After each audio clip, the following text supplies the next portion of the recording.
Today, we're going to be talking about an important step when it comes to real estate investing or life in general, and that is building rapport. Stick around, it's going to be a good one.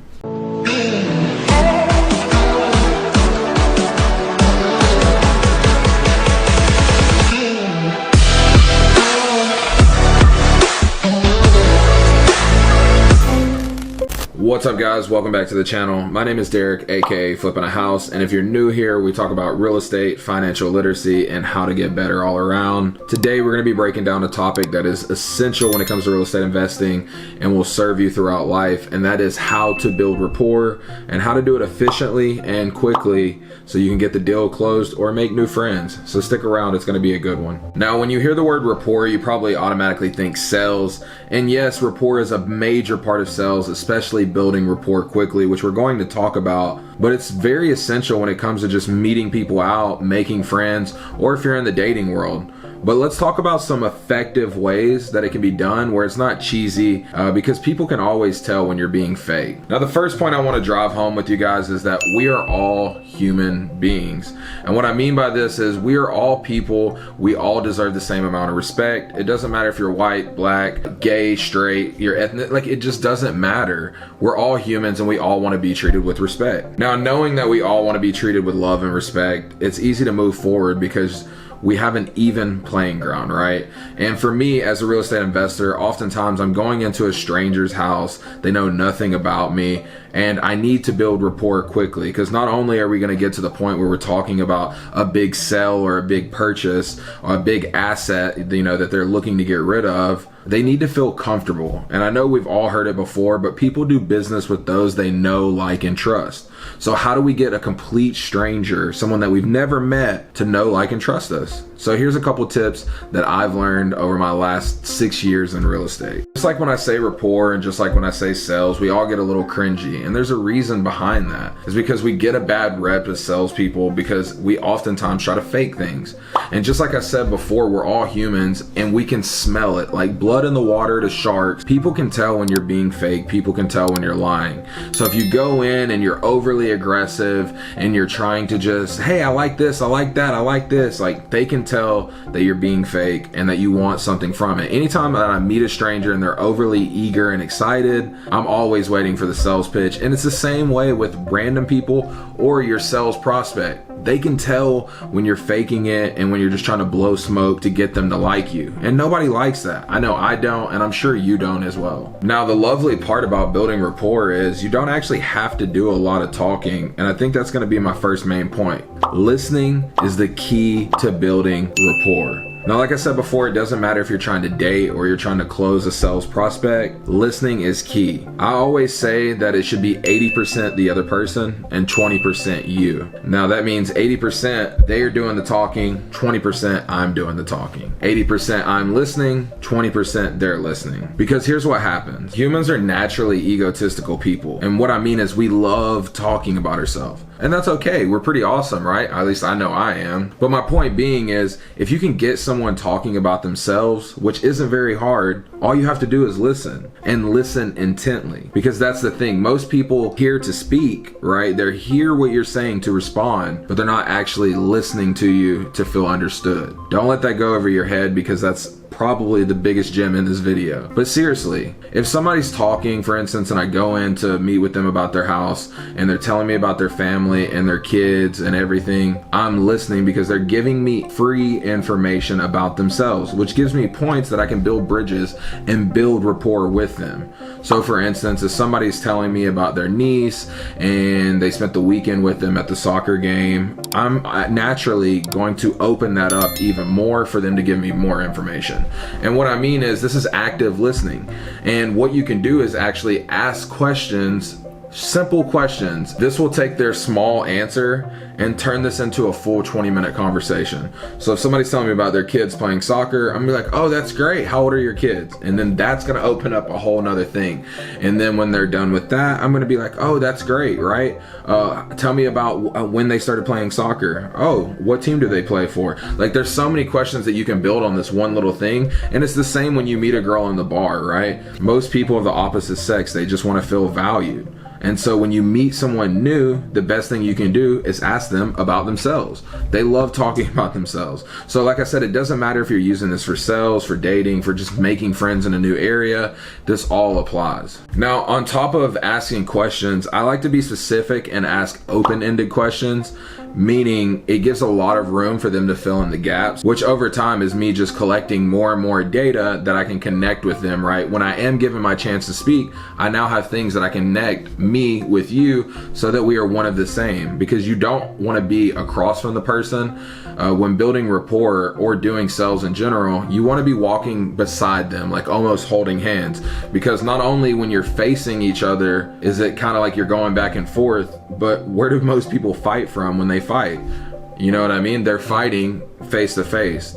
If you're side by side with someone, you're usually walking with a friend or family. And I know these are little things, but you have to think about this when you're talking with someone, because it comes essential when you get to the end and you need to close the deal, ask for the number, or whatever the situation may be. Now, with those open-ended questions, a lot of times what I like to do is just mirror the statement. So for instance, a lot of times when we deal with sellers, they're like, oh, I'm not sure if I plan on selling the house. I have a friend who is a realtor. And what you do when you're mirroring is you're just repeating the last 3 words that they said, or just pick a word from the last couple sentences and leave it open-ended. So for instance, I have a friend who is a realtor. Oh, she's a realtor? See, that's kind of asking a question, but also insinuating. But what it does is it opens them up, because what happens with us a lot of times is, yeah, she's a realtor, but she hasn't been practicing real estate that often. Okay, so now that I know that objection, right? I know that normally when I'm buying off-market properties, dealing with a realtor can oftentimes create a roadblock. But now that I know that her friend is a realtor and she's not that serious, I've kind of already let her take care of that objection. And all I did was mirror the last 3 words or ask her an open-ended question. Now you're like, this doesn't make sense. She's just giving you information and you're just asking questions. How are you building rapport, Derek? Well, I'm glad you asked, because what happens is I'm just going to repeat that information once she gives it back to me, again, mirroring her. But what this does is it also confirms that I heard her correctly. And people love and they feel special when they know that you're actually listening. So now that I know her friend's not a realtor, I know that not only is she not going to be able to help or be a problem in this situation, the seller or the person that I'm talking to feels comfortable with me, because they're like, man, he's really listening to me. He understands my friend's a realtor. She's not going to be able to help, but I think this guy can help me. So we're slowly building that rapport. And the beautiful thing about rapport is it stacks. And then so you go from a little bit of rapport to now we're having a full lengthy conversation. And what's really happening is they're still talking 80% of the time, and I'm just listening 80% of the time. So it's beautiful because you're getting a lot of information, you're learning a lot about a person, especially if it's new and you're just meeting them, and especially if you're thinking about dating them or being with them long term. But it's important to know and understand them and see where they're coming from. Now in sales, it's super important because it lets you get rid of the objections, as I mentioned before, or let the seller get rid of the objections for you, which seems to be a huge mistake when it comes to sales, because people are always looking how to get around objections, and a lot of times you don't even have to get around them. The seller will take care of them themselves. Now, it's not going to be easy with every person you talk to, and I need you to understand that, because going back to the beginning of this video, we're all humans. We all have different personalities, different skill sets, and different ways of thinking, and that's totally fine. You may be more open-minded. The person you're dealing with may be a red. They're just super straightforward and they don't want to waste time.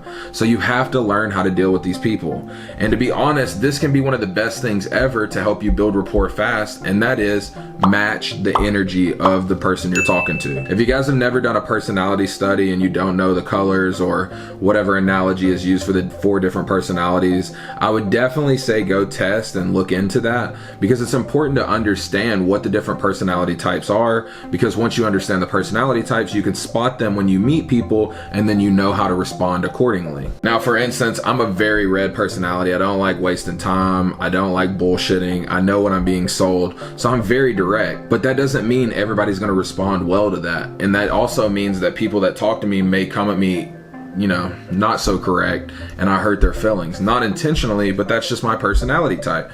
For instance, my partner, he's a yellow personality type. He's very caring. He likes to talk. He likes to understand. He's a great listener. So he knows how to deal with a lot of different people that I do not, because I don't have the patience. But that's why I'm saying it's important to understand these personality types and then match them. So if you have a red personality If you're me and we have an issue, if you do not come correct and you're not assertive like I am, I'm gonna view you as weak. Therefore, I'm not really building rapport with you.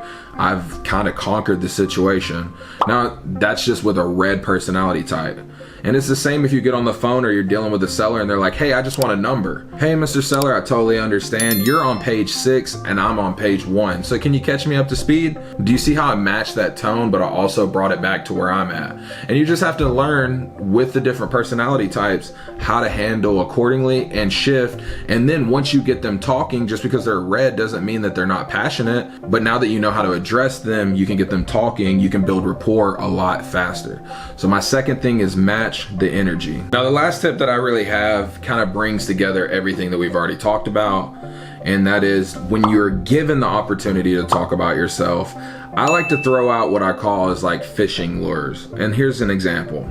We had a house that we were trying to buy and the guy was a red personality. I could tell that he just wasn't trying to be sold. He just wanted our best number and he just wanted to be closed. And we couldn't build rapport with this guy. Like, it was just hard. He just wanted to be in and out of the transaction.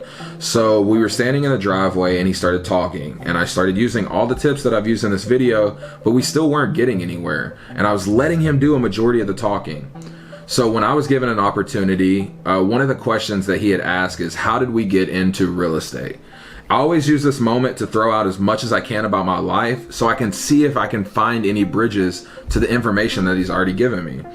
And sometimes it works, sometimes it doesn't. But in this situation, we're using this as an example. I want to show you how it worked for us. So when he asked that question, I was simply just giving him a backstory of my life, how I got to Houston. I was letting him know that I honestly don't know a lot about real estate and that I've been doing this for a few years, but I just have a lot of people that are smarter than me, and that I actually used to just wait tables for a living before I did real estate. Now, when I said that I waited tables, I could tell his whole demeanor changed, right? He went from being this super closed person to he let his arms down and he had this weird little smile. And we kept talking, but I knew that that was a point that I had to bring back up because for some reason, me waiting tables hit home with him. So whenever, I was done talking, he started talking a little bit and he's like, that's interesting. You used to wait tables. And I was like, oh yeah. And I just went into this whole thing for like a couple minutes because it's buying us time. And I could tell that it was important, but he wouldn't tell me why. And I was telling him, my journey, how I used to wait tables. And it taught me a lot about this business, but I was just ready for more. And when I was done talking, once again, I shut up.